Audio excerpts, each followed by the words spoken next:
ऐन निवडणूक काळात सुप्रिया सुळेंना धक्का, त्या नेत्यानं साथ सोडली, थेट अजितदादा गटात प्रवेश। यंदाच्या लोकसभा निवडणुकीत लक्षवेधी ठरलेल्या बारामती लोकसभा मतदारसंघात विविध घडामोडी घडतायत। जसजसं निवडणुकीची तारीख जवळ येते तसतसं घडामोडींना वेग आलाय। ऐन निवडणूक काळात महाविकास आघाडीच्या उमेदवार सुप्रिया सुळे यांना मोठा धक्का बसलाय। राष्ट्रवादी शरदचंद्र पवार पक्षाच्या नेत्यानं वेगळी भूमिका घेतली आहे। ऐन निवडणुकीच्या काळात या नेत्यानं राष्ट्रवादी अजित पवार गटात प्रवेश केलाय। पुणे जिल्ह्यातील भोरच्या राष्ट्रवादी शरद पवार गटाचे भोर शहराध्यक्ष यशवंत डाळ यांनी अजित पवार गटात प्रवेश केलाय।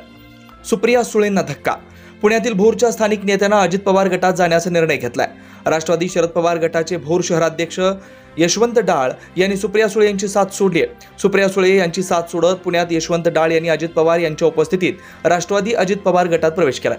कुणी केला पक्षप्रवेश? यशवंत डाळ यांच्यासोबत आणखी काही नेत्यांनी अजित पवार गटात प्रवेश केलाय। भोर तालुक्यातील शरद पवार गटाच्या इतर 4 महत्त्वाच्या पदाधिकाऱ्यांनी अजित पवार गटात पक्षप्रवेश केलाय। नितीन थोपटे, सोमनाथ ढवळे, बाबू शेटे यांनीही अजित पवार गटात पक्षप्रवेश केलाय।